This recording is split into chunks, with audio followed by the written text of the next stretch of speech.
우리가 오늘 읽지는 않았지만 사도행전 6장 앞에 보면 1절에 이렇게 시작합니다. 그때 제자가 더 많아졌는데 헬라파 유대인들이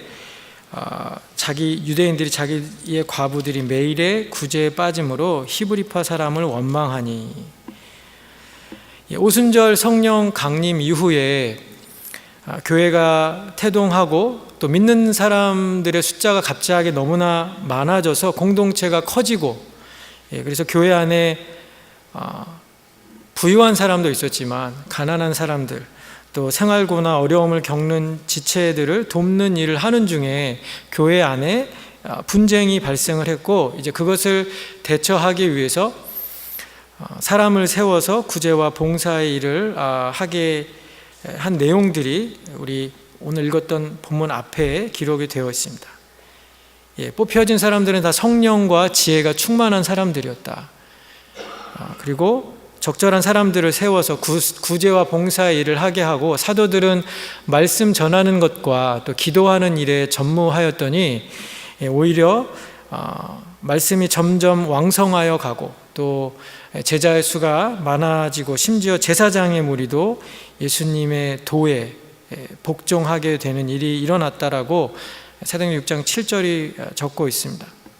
자, 그런데 문제가 발생했습니다. 스데반이라는 사람이 하나님의 은혜와 권능이 충만하여서 기사와 표적을 민간에 행하고, 그가 자유민들이라는 사람들이 모이는 회당에 들어가서 복음을 전하는 중에 사람들이 당해내지 못하는 그런 논쟁을 하고, 또 그들이 그것에 대한 적의를 품고 스데반을 해하고자 그렇게 마음 먹었기 때문이죠. 오늘 본문 9절에 나온 자유민들은 BC 53년에 폼페이의 유대 토벌시에 로마의 노예로 팔려갔다가 자유인이 된 사람들의 후손들입니다. 그들이 북아프리카의 구레네와 또 알렉산드리아, 그리고 소아시아의 길리기아 같은 곳에 흩어져 살다가 이제 예루살렘으로 돌아와서 자기들만이 모이는 회당에서 모였는데, 스데반이 그 사람들이 모이는, 이 헬라파 유대인들이 모이는 회당에 가서 복음을 증거하고, 그러면서 그들을 불편하게, 그들을 불쾌하게 만들었던 것입니다. 오늘 우리가 읽었던 것처럼 그들은 스데반을 논쟁으로 이길 수가 없었는데, 그것은 10절이 말하는 것처럼 그가 지혜와 성령으로 말했기 때문입니다. 예수님께서 15장 21절에 마지막 때에 하나님을 믿는 사람들이 공회 앞이나 또 임금이나 권세자들 앞에 끌려갈 때에 너희가 그런 사람들의 사로잡음을 당할 때에 무슨 말을 할지 고민하지 말라고, 내가 너희의 모든 대적이 능히 대항하거나 변박할 수 없는 구변과 지혜를 너희에게 주겠다고 그렇게 말씀하셨는데, 그 약속대로 스데반이 성령의 지혜로 그들과 대화했고, 그래서 그들은 자신들이 논쟁에서 패했다는 경험과 함께 이제까지 믿어왔던 자신들의 신앙과 가치체계를 공격받는 것 같이 느껴져서 결국 거짓 증인을 세워서 그를 공회에 소송하고 있는 내용이 오늘 우리가 읽었던 본문의 내용입니다. 여러분, 우리가 믿는 세상엔 가짜가 넘쳐납니다. 유명하고 값이 아주 많이 나가는 브랜드일수록 진짜와 아주 똑같아 보이는 가짜가 넘쳐납니다. 그런데 가짜들은 진짜보다도 더 열을 내며 진짜인 척을 하고, 또 진짜를 대적하기도 합니다. 이것은 진짜를 가장해서 거기에서 오는 어떤 유익이나 영예나 또 영광을 얻으려 하기 때문이죠.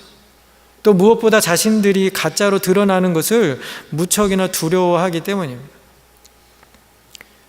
예수님이 살던 당시에도 가짜 하나님의 사람들이 질비했습니다. 그들은 성전에 즐겨 모이기를 즐겨했고, 또 성전에서 의식들을 거행하면서 율법이 명하고 또 가르치는 그러한 절기들을 지키기 위해서 의식들을 거행함으로써 자신들이 선택받은 백성이라는 그러한 자부심을 가지고 살았습니다. 또 인간적인 노력과 여러 가지 종교적인 열심으로 자기를 포장하면서 율법을 지키는 것으로 자기들 안에 있었던 죄의 의식을 감추고 포장시키려고 했습니다. 그런데 어느 날 예수님이라는 사람이 와서 자기들이 그렇게 쌓아왔던 가치체계, 자기들이 해왔던 종교 생활을 한 번에 무너뜨리는 듯한 그런 성전에 대한 새로운 개념을 말하고 하나님 나라가 가까이 왔다고, 그래서 회개하라고, 죄의 길에서 떠나라라고 그렇게 죄를 지적하고 자신들을 불편하게 하니까 사람들이 예수님을 배격해서 그가 성전과 율법을 모독하였다고 죄를 씌워 죽였고, 이제는 그 같은 그리스도를 전하는 스데반을 비슷한 죄목으로 공회 앞에 세우고 있습니다. 우리가 오늘 읽지 않았지만 사도행전 7장은 이 공회 앞에서 세워진 스데반의 변호문입니다. 그것은 단순한 자기 변증이 아니고 이스라엘 백성들의 죄를 지적했던 죄의 고발문이었고, 또 복음의 선포였고, 예수님이 전한 복음이 요구하는 죄에 대한 회개의 요청과 그것을 제공하는 기회였습니다. 그 내용의 절정이 사도행전 7장 51절부터 53절에 적혀져 있습니다. 우리 오늘 그 본문 한번 같이 읽어봤으면 좋겠습니다. 사도행전 7장 51절로 53절. 자, 우리 다 찾으셨으면 같이 한 목소리로 함께 읽기 원합니다. 시작. 목이 곧고 마음과 귀에 할례를 받지 못한 사람들아, 너희도 너희 조상과 같이 항상 성령을 거스르는도다. 너희 조상들이 선지자들 중에 누구를 박해하지 아니하였느냐? 의인이 오시라고 예고한 자들을 그들이 죽였고, 이제 너희는 그 의인을 잡아준 자요 살인한 자가 되나니 너희는 천사가 전한 율법을 받고도 지키지 아니하였도다 하니라. 쉽게 말하면 이렇게 이야기한 것이죠. 너희들은 가짜다. 그 가짜로 사는 종교 생활 그만두고 복음의 핵심인 예수님 믿고 예수님 전하는 복음대로 살라고 그렇게 말했던 것입니다. 사도행전의 저자라고 이야기되는 누가가 이 7장에 많은 분량을 들여서 스데반의 설교를 옮겨 적어 놓았습니다. 그것은 성전과 율법, 복음에 대한 바른 이해가 그만큼 중요하다고 생각했기 때문입니다. 그것이 종교 생활과 신앙 생활을 구분하는 기준점이 되기 때문입니다. 여러분, 성전과 율법이 궁극적으로 지향하는 것이 무엇인가요? 그것이 바로 예수 그리스도였습니다. 온 율법과 선지자가 가리키고 예언했던 그 예수님을 이제 하나님이 정한 심판주로 믿고, 그래서 회개하라는 것이 스데반이 외치고 전했던 복음이었고, 또 이방인의 사도였던 바울이 외치던 복음의 내용이었습니다. 예수님이 누구이신지, 그가 왜 죽어야만 했는지, 그가 왜 이 땅에 오셔야 했는지, 그가 왜 죽으시고 다시 사셔서 부활하셨는지를 말하는 것이 바울이 수차례의 전도 여행 중에 그가 만났던 많은 유대인 디아스포라와 그리고 이방인들을 향하여서 외쳤던 복음의 핵심이었습니다. 여러분, 예수 그리스도, 그것이 우리가 전해야 하고 또 지키고 살아내야 할 복음의 핵심인 줄 믿습니다. 그것이 유대인에게는 거치는 것이었고 헬라인들에게는 미련한 것이었고요. 그렇지만 하나님의 부르심을 입은 자들에게는 하나님의 지혜고 하나님의 능력이다.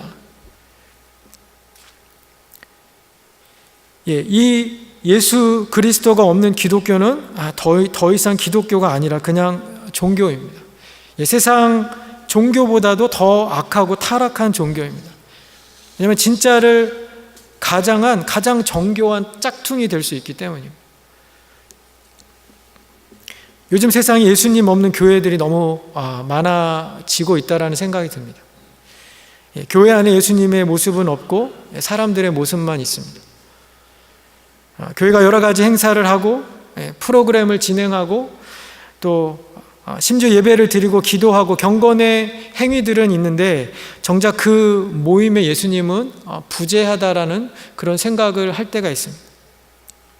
여러 가지 사회 봉사를 하고 교인들을 위한 많은 모임들, 어떠한 사회 봉사 활동들, 또 음악이나 체육 등을 가르치고 또 여러 가지 많은 활동들이 진행되어지지만 정작 복음을 듣고 복음을 전할 만한 그런 기회를 갖는 교회들이 점점 더 적어져 간다라는 생각이 듭니다. 그래서 심지어 어떤 교회는 사회 봉사 단체인지 교회인지 그렇게 구분이 되지 않을 정도로 그러한 복음의 핵심이 빠져버린 그런 교회들이 더 많아져 가고 있다는 생각이 듭니다.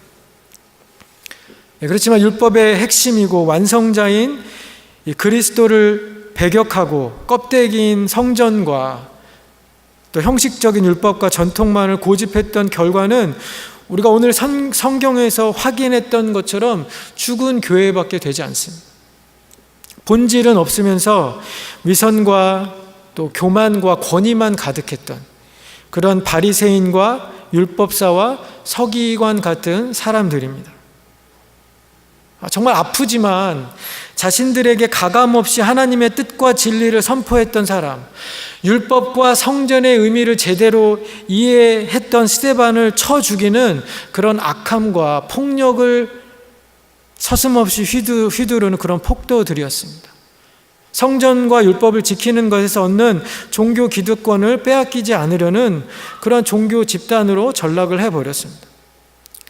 이 사람들은 자기들이 하나님의 뜻을 이룬다라고 생각하고 믿었는지 모르지만 자신들의 뜻과 기대와는 상관없이 하나님의 뜻에 반대편에 서는 하나님의 대적들이 되어버렸습니다.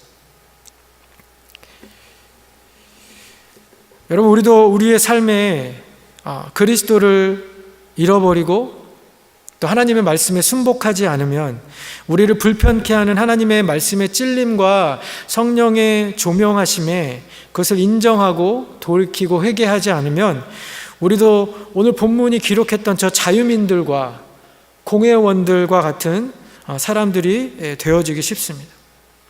율법을 잘 알고 율법을 사람들에게 가르치면서도 그 핵심이 무엇이었는지를 놓쳐서 스데반의 설교를 듣고 오히려 이를 갈며 분노했었던, 그래서 스데반이 설교 중에 너희 조상과 같이 항상 성령을 거스리는 사람이라고 지적을 받았던 오늘 본문의 사람들처럼 우리들도 악하고 목이 고진 사람들, 마음과 귀에 할례를 받지 못한 그런 사람들이 되어버리기 쉽습니다.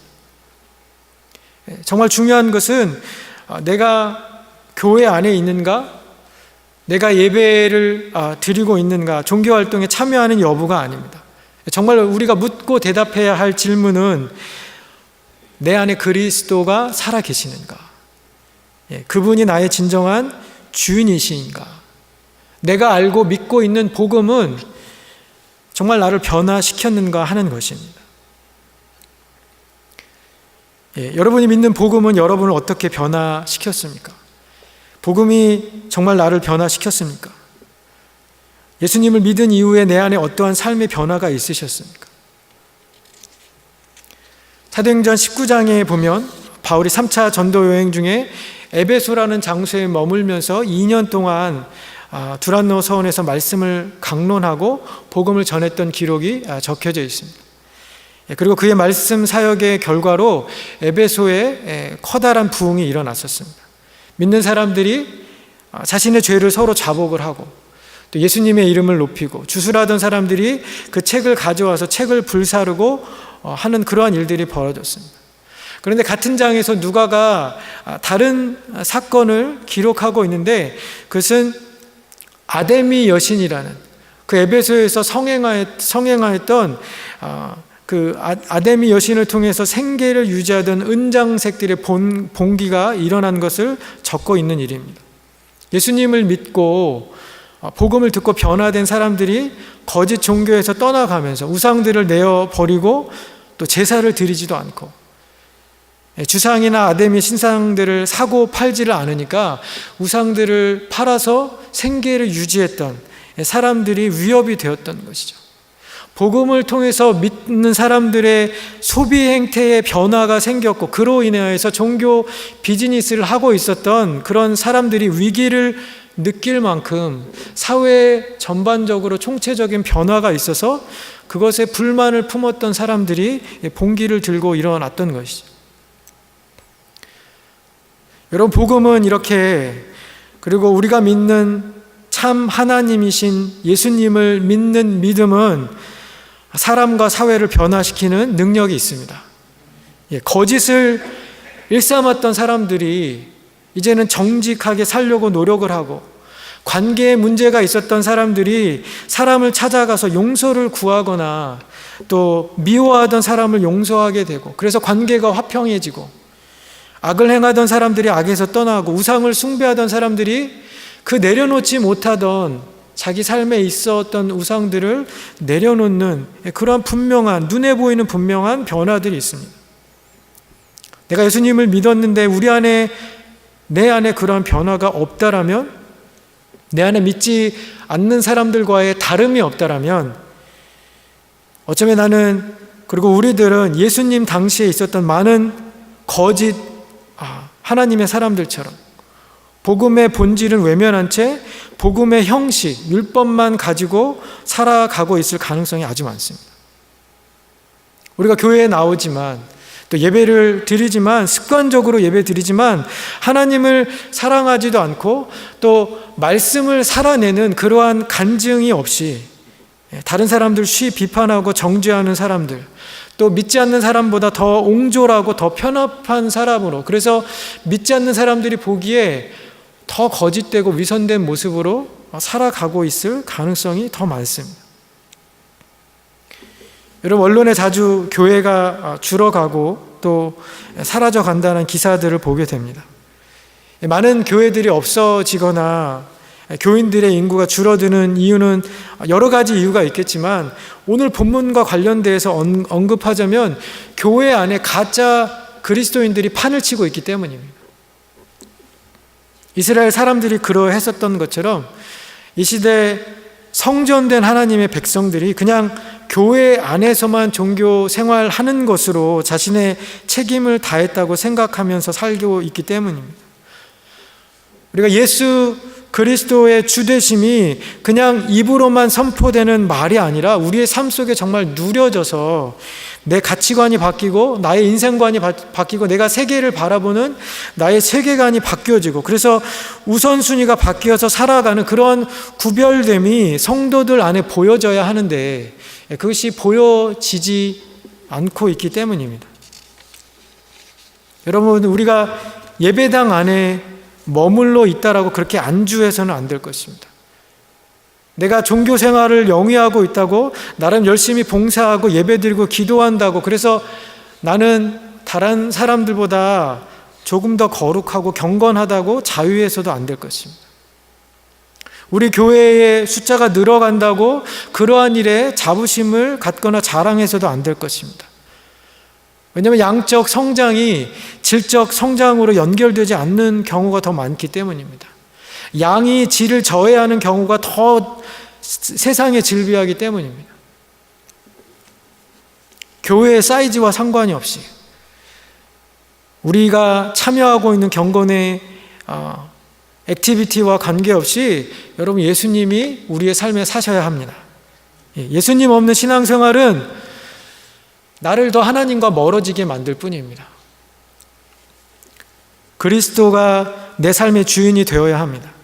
예수님께서 오늘 이 자리에 오셔서 오늘날의 교회를 향해서 어떠한 말씀을 하실까? 오늘 이 자리에 오셔서 예수님이 임마누엘 교회 성도들을 보면서 하나님의 성전이 된 여러분 한 분 한 분을 보면서 예수님이 어떠한 말씀을 하실까? 어떤 얘기를 하고 싶으실까? 혹시 바리새인과 율법사들을 향한 예수님의 그 언행이 나를 향한 것이 되지는 않겠습니까? 불법을 행한 사람들아 나를 떠나가라고, 내가 너희를 도무지 알지 못한다 하는 말씀이 혹시 우리의 것이 되지 않겠습니까? 껍데기뿐인 종교생활, 형식적이고 율법적인 삶을 살던 이스라엘 백성을 지적한 스데반의 설교가 목이 곧고 마음과 귀에 할례를 받지 못한 사람들이, 성령을 거스리는 사람들이 바로 너희들이라고 지적했던 스데반의 설교가 저와 여러분들을 향한 그러한 설교가 되지 않겠습니까? 여러분, 복음의 시작 그리고 복음의 마침 예수 그리스도입니다. 복음의 능력도 그분을 붙들고 또 그분께 돌아가는 데서 시작이 됩니다. 스데반이 오늘 본문에서 은혜와 권능이 충만했던 이유, 그가 자기를 대적하는 수많은 다수의 위협에도 조금도 굴하지 않고 담대히 하나님의 복음을 말하고 선포했던 이유, 사도행전 7장 55절에 누가가 적은 대로 하나님의 영광과 인자가 하나님 우편에 서 있는 것을 그가 보았기 때문입니다. 그의 인생이 예수로 충만하고 예수의 영으로 충만했기 때문입니다. 여러분, 우리의 모임에서, 우리의 예배에서, 그리고 우리의 삶에서 예수 그리스도를 회복합시다. 복음의 핵심을 붙잡읍시다. 복음의 본질되고 완성자 되신 예수님을 붙듭시다.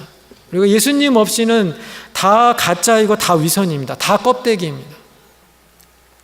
그리스도가 내 삶의 주인이 되어야 합니다. 그분의 말씀과 그분의 영의 이끄심에 우리가 복종해야 할 것입니다. 고린도전서 6장 19절에 바울이 이렇게 이야기했습니다. 너의 몸은 너희가 하나님께로부터 받은 바 너희 가운데 계신 성령의 전인 줄을 알지 못하느냐. 너희는 너의 자신의 것이 아니라 값으로 산 것이 되었으니 그런즉 너의 몸으로 하나님께 영광을 돌리라. 여러분, 성전을 장소로 국한하지 않고 또 신앙을 교회에 와서 행하는 종교 행위로만 이해하지 않고 내가 있는 자리에서 주님의 성전된 나의 몸으로 그렇게 하나님의 거룩을 드러내고 또 세상과 구별됨을 보여주는 것으로 복음을 전하고 하나님 앞에 영광을 돌리는 그러한 살아있는 하나님의 교회가 되시기를 예수님의 이름으로 축원드립니다.